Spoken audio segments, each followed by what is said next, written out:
Jangan lupa subscribe dan pencet tombol loncengnya. Terima kasih.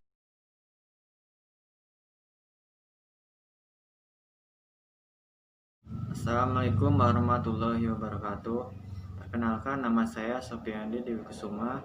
Saya mahasiswa Stikes Wijaya Usada Bogor, Prodi S1 Keperawatan tingkat 3A. Di sini saya akan mempresentasikan tugas keperawatan menjelang ajal dan paliatif. Di sini saya mengambil judul asuhan keperawatan pada pasien terminal penyakit HIV. Di sini ada definisi HIV, etiologi, manifestasi klinis, patofisiologi, pathway, penata laksanaan, komplikasi, pemeriksaan penunjang, asuhan keperawatan teori, pengkajian keperawatan, diagnosa keperawatan, intervensi, dan kesimpulan. Baik, yang pertama yaitu definisi. HIV atau Human Immunodeficiency Virus adalah virus pada manusia yang menyerang sistem kekebalan tubuh manusia yang dalam jangka waktu yang relatif lama dapat menyebabkan AIDS. Sedangkan AIDS sendiri adalah suatu sindroma penyakit yang muncul secara kompleks dalam waktu relatif lama karena penurunan sistem kekebalan tubuh yang disebabkan oleh infeksi HIV. Selanjutnya ada etiologi. Penyebab AIDS adalah Human Immunodeficiency Virus atau HIV, yakni sejenis virus RNA yang tergolong retrovirus. Dasar utama penyakit infeksi HIV ialah berkurangnya jenis sel darah putih limfosit T helper yang mengandung marker CD4 atau sel T4. Limfosit T4 mempunyai pusat dan sel utama yang terlibat secara langsung maupun tidak langsung dalam menginduksi kebanyakan fungsi-fungsi kekebalan, sehingga kelainan-kelainan fungsional pada sel T4 akan menimbulkan tanda-tanda gangguan respon kekebalan tubuh. Setelah HIV memasuki tubuh seseorang, HIV dapat diperoleh dari limfosit, terutama limfosit T4, monosit, sel glia, makrofag, dan cairan otak penderita AIDS. HIV dapat ditemukan pada semua cairan tubuh penderita, tetapi yang terbukti penularannya adalah melalui darah, air mani, dan cairan septic atau vagina saja. Cara penularan HIV/AIDS ini dapat melalui 1. Hubungan seksual, 2. Penerimaan darah atau produk darah melalui transfusi darah, yang ketiga penggunaan alat suntik, alat medis, dan alat tusuk lain seperti tato, tindik, akupuntur, dan lain-lain yang tidak steril. Yang keempat yaitu penerimaan organ, jaringan, atau air mani. Yang kelima yaitu penularan dari ibu hamil pada janin yang dikandungnya. Yang keenam yaitu sampai saat ini belum terbukti penularan melalui gigitan serangga atau minuman, makanan, atau kontak biasa dalam keluarga, sekolah, kolam renang, WC umum, atau tempat kerja dengan penderita AIDS. Manifestasi klinis yaitu adanya HIV dalam tubuh seseorang tidak dapat dilihat dari penampilan luar. Orang yang terinfeksi tidak akan menunjukkan gejala apapun dalam jangka waktu yang relatif lama, yaitu lebih dari 7-10 tahun setelah tertular HIV. Masa ini disebut masa laten. Orang tersebut masih tetap sehat dan tidak bekerja sebagaimana biasanya walaupun darahnya mengandung HIV. Masa inilah yang mengkhawatirkan bagi kesehatan masyarakat karena orang terinfeksi secara tidak disadari dapat menularkan kepada yang lainnya. Dari masa laten kemudian masuk ke dalam keadaan AIDS dengan gejala sebagai berikut. Yang pertama yaitu gejala mayor, yang kedua yaitu gejala minor. Ada beberapa tahapan ketika mulai terinfeksi virus HIV sampai timbul gejala AIDS.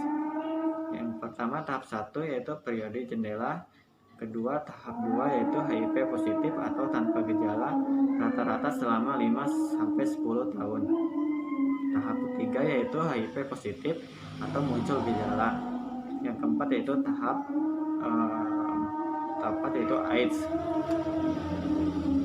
Patofisiologinya yaitu sel T dan makrofag serta sel dendritik atau Langerhans atau sel imun adalah sel-sel yang terinfeksi human immunodeficiency virus atau HIV dan terkonsentrasi di kelenjar limpa dan sumsum tulang. Human immunodeficiency virus HIV menginfeksi sel lewat pengikatan dengan protein perifer CD4 dengan bagian virus yang bersesuaian, yaitu antigen grup 120 pada saat sel T4 terinfeksi dan ikut dalam respon imun. Maka human immunodeficiency virus atau HIV menginfeksi sel lain dengan meningkatkan reproduksi dan banyaknya kematian sel T4 yang juga dipengaruhi respon imun sel killer penjamu dalam usaha mengeliminasi virus dan sel yang terinfeksi. Dengan menurunnya jumlah sel T4, maka sistem imun seluler makin lemah secara progresif, diikuti berkurangnya fungsi sel B dan makrofag, dan menurunnya fungsi sel T penolong. Seseorang yang terinfeksi human immunodeficiency virus atau HIV dapat tetap tidak memperlihatkan gejala atau asimptomatik selama bertahun-tahun. Selama waktu ini, jumlah sel T4 dapat berkurang dari sekitar 1000 sel per mili darah sebelum infeksi mencapai sekitar 200-300 per mili darah. 2-3 tahun setelah infeksi, sewaktu sel T4 mencapai kadar ini, gejala-gejala infeksi, herpes zoster, dan jamur oportunistik muncul. Jumlah T4 kemudian menurun akibat timbulnya penyakit baru akan menyebabkan virus berproliferasi. Akhirnya terjadi infeksi yang parah. Seseorang didiagnosis mengidap AIDS apabila jumlah sel T4 jatuh di bawah 200 sel per mili darah, atau apabila terjadi infeksi oportunistik, kanker, atau di demensia AIDS, yaitu pathway. Yaitu di sini ada transfusi darah yang terpapar virus HIV. Selanjutnya penularan secara vertikal dari ibu dengan HIV. Selanjutnya secara parental melalui tusukan jarum. Lalu tergabungnya di sini yaitu pasien terinfeksi HIV. Lalu terjadinya virus beredar dalam darah atau jaringan mukosa. Lalu terjadinya virus menginfeksi sel yang mempunyai molekul CD4. Lalu terjadinya imunitas tubuh menurun sehingga tubuh rentan terhadap infeksi. Lalu di sini infeksi pada sistem pernapasan terbagi menjadi dua. Yang pertama yaitu peradangan saluran pernapasan dan jaringan paru, lalu kerusakan alveoli. Lalu terjadinya gangguan pertukaran oksigen dan CO2 atau karbon dioksida, lalu sehingga terjadinya gangguan pertukaran gas. Di sini peradangan saluran pernapasan dan jaringan paru, terjadinya adanya sekret di jalan napas sehingga tidak dapat mengeluarkan sekret, lalu terjadinya ketidakefektifan bersihan jalan napas. Selanjutnya yang kedua, infeksi pada sistem pernapasan terbagi menjadi dua lagi. Ada di sini infeksi bakteri, lalu terjadinya diare kronis, lalu output cairan naik, lalu sehingga tugor kulit menurun, lalu mukosa kering sehingga terjadinya kekurangan volume cairan. Di sini diare kronis yaitu terjadinya diare. Lalu selanjutnya infeksi jamur. Lalu terjadinya peradangan mulut sehingga sulit menelan, lalu terjadinya ketidakseimbangan nutrisi kurang dari kebutuhan tubuh. Selanjutnya yaitu penata laksanaan. Belum ada penyembuhan untuk AIDS, jadi perlu dilakukan pencegahan human immunodeficiency virus atau HIV. Untuk mencegah terpajannya human immunodeficiency virus atau HIV bisa dilakukan dengan rumusan ABCDE, yaitu yang A, abstinence, tidak melakukan hubungan seksual atau tidak melakukan hubungan seksual sebelum menikah. Yaitu yang B, being faithful, setia pada satu pasangan atau menghindari berganti-ganti pasangan seksual.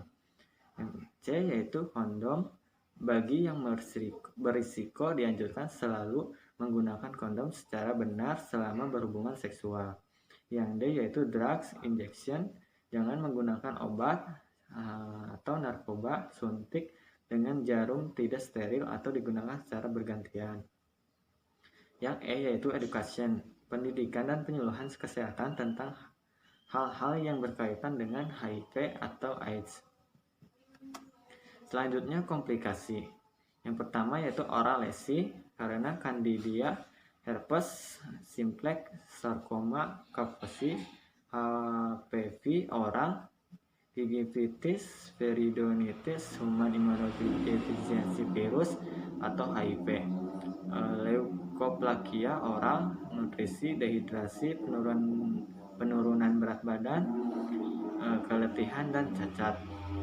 Yang kedua yaitu neurologi, kompleks demensia, AIDS karena serangan langsung human immunodeficiency virus atau HIV pada sel saraf, berefek perubahan kepribadian, kerusakan kemampuan motorik, kelemahan, disfasia, dan isolasi sosial.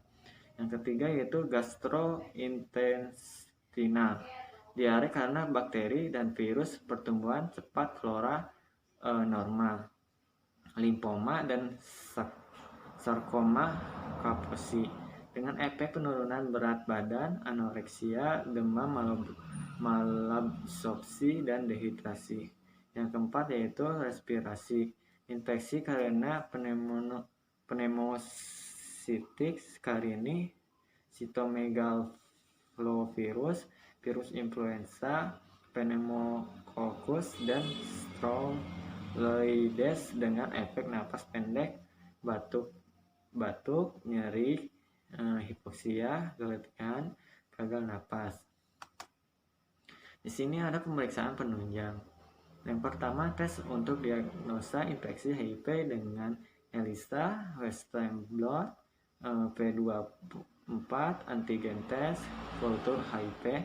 Yang kedua yaitu tes untuk deteksi gangguan sistem imun, yaitu hematokrit, LED, CD4 limfosit, rasio CD4 atau CD limfosit, serum mikroglobulin B2, hemoglobulin.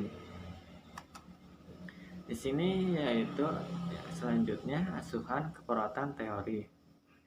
Yang pertama pengkajian keperawatan. 1. Riwayat penyakit. Jenis infeksi sering memberikan petunjuk pertama karena sifat kelainan imun. Umur kronologis pasien juga mempengaruhi imunokompetens. Respon imun sangat tertekan pada orang yang sangat muda karena belum berkembangnya kelenjar timus. Pada lansia, atrofi kelenjar timus dapat meningkatkan kerentanan terhadap infeksi. Banyak penyakit kronik yang berhubungan dengan melemahnya fungsi imun, yaitu diabetes mellitus, anemia aplastik, kanker adalah beberapa penyakit yang kronis. Keberadaan penyakit seperti ini harus dianggap sebagai faktor penunjang saat mengkaji status imunokompetens pasien. Berikut bentuk kelainan hospes dan penyakit serta terapi yang berhubungan dengan kelainan hospes, yaitu kerusakan respon imun seluler atau disebut dengan limfosit T. Terapi radiasi, defisiensi nutrisi, penuaan, aplasia-timik, limfoma, kortikosteroid, globulin, anti-limfosit, disfungsi timik kongenital. Yang kedua yaitu kerusakan imunitas humoral atau disebut dengan antibodi, yaitu limfositik, leukemia kronis, myeloma, hipogammaglobulinemia kongenital, protein liosin, entropati atau peradangan usus. Yang kedua yaitu pemeriksaan fisik, baik objektif dan keluhan yaitu subjektif. Aktivitas atau istirahat gejalanya mudah lelah, intoleran, activity, progresi, malaise, perubahan pola tidur. Tandanya yaitu kelemahan otot, penurunannya massa otot, respon fisiologi. Aktivitas atau penurunan tekanan darah, frekuensi jantung, dan pernapasan. Yang kedua yaitu sirkulasi. Gejalanya yaitu penyembuhan yang lambat atau anemia, perdarahan lama pada cedera. Tandanya yaitu perubahan tekanan darah, postural, menurunnya volume nadi, perifer, pucat atau sianosis, perpanjangan pengisian kapiler.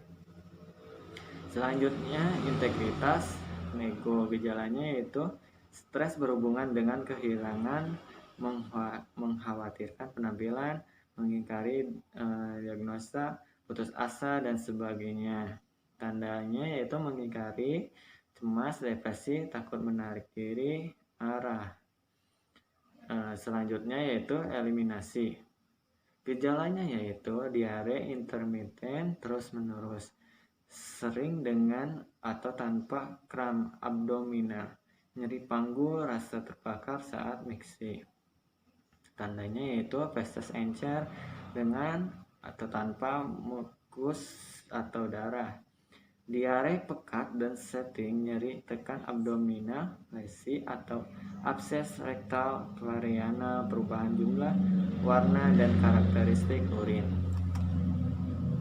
Dari makanan atau cairan, gejalanya yaitu anoreksia, mual muntah, disfagia. Tandanya yaitu turgor kulit buruk, lesi rongga mulut, kesehatan gigi dan gusi yang buruk, dan edema. Selanjutnya yaitu higiene. Gejalanya yaitu tidak dapat menyelesaikan KS. Tandanya yaitu penampilan tidak rapi, kurang perawatan diri. Selanjutnya neurosensori, yaitu gejalanya pusing, sakit kepala, perubahan status mental, kerusakan status indera, kelemahan otot, tremor, perubahan penglihatan. Tandanya yaitu perubahan status mental, ide paranoid, ansietas, refleks tidak normal, tremor, kejang, hemiparesis, kejang. Selanjutnya yaitu nyeri atau kenyamanan. Gejalanya yaitu nyeri umum atau lokal, rasa terbakar, sakit kepala, nyeri dada, pleuritis. Tandanya yaitu bengkak sendi, nyeri kelenjar, nyeri tekan, penurunan rentan gerak atau pincang. Selanjutnya yaitu pernapasan. Gejalanya yaitu ISK sering atau menetap, napas pendek progresif, batuk, sesak pada dada. Tandanya yaitu takipne, distres, pernapasan, perubahan bunyi napas, adanya sputum. Selanjutnya dari keamanan, gejalanya yaitu riwayat jatuh, terbakar, pingsan, luka, transfusi darah, penyakit defisiensi imun, demam berulang, berkeringat malam. Tandanya yaitu perubahan integritas kulit, luka pariana atau abses, timbulnya modul, pelebaran kelenjar limfe, penurunan kekuatan umum, tekanan umum. Selanjutnya yaitu seksualitas. Gejalanya yaitu riwayat berperilaku seks berisiko tinggi, penurunannya libido, penggunaan pil mencegah kehamilan. Tandanya yaitu kehamilan, herpes genitalia.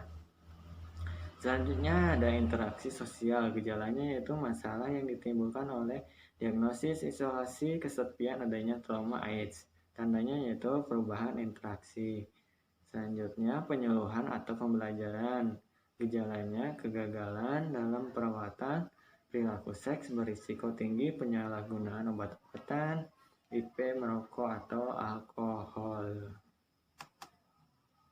Di sini ada diagnosa keperawatan. Adapun diagnosa keperawatan pada pasien dengan gangguan sistem imunologis HIV atau AIDS adalah yang pertama, kekurangan volume cairan berhubungan dengan kehilangan yang berlebihan, diare berat.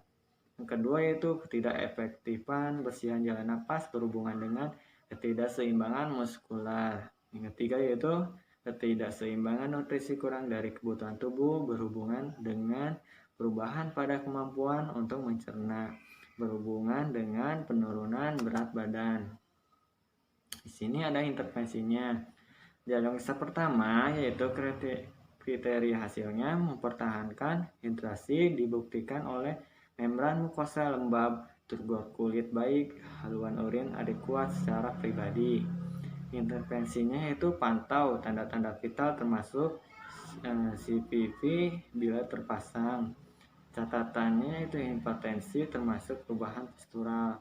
Kedua yaitu kaji turgor kulit, membran mukosa, dan rasa haus.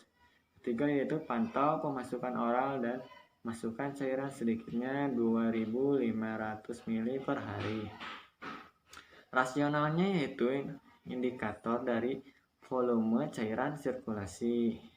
Selanjutnya indikator tidak langsung dari status cairan. Yang ketiga mempertahankan keseimbangan cairan, mengurangi rasa haus, dan melembabkan membran mukosa.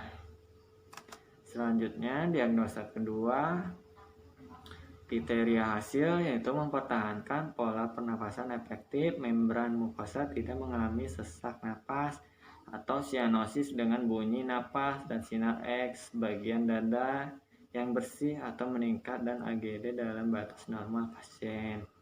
Intervensinya yaitu tinggikan kepala tempat tidur, usahakan pasien untuk berbalik, batuk, menarik napas sesuai kebutuhan. Yang kedua yaitu selidiki tentang keluhan nyeri dada. Yang ketiga, berikan periode istirahat yang cukup di antara waktu aktivitas pertahanan lingkungan yang tenang. Rasionalnya yaitu meningkatkan fungsi pernapasan yang optimal dan mengurangi aspirasi atau infeksi yang ditimbulkan karena atelektasis. Selanjutnya, nyeri dada teoritis dapat menggambarkan adanya pneumonia non-spesifik atau efusi pleura berkenaan dengan keganasan. Yang ketiga, penurunan konsumsi oksigen. Diagnosa ketiga, kriteria hasilnya mempertahankan berat badan atau memperlihatkan peningkatan berat badan yang mengacu pada tujuan yang diinginkan. Intervensinya yaitu kaji kemampuan untuk mengunyah, merasakan, dan menelan. Timbang berat badan sesuai kebutuhan, evaluasi berat badan dalam hal adanya berat badan yang tidak sesuai. Gunakan serangkaian pengukuran berat badan dan antropometrik. Selanjutnya, jadwalkan obat-obatan di antara makan dan batasi pemasukan cairan dengan makanan, kecuali jika cairan memiliki nilai gizi.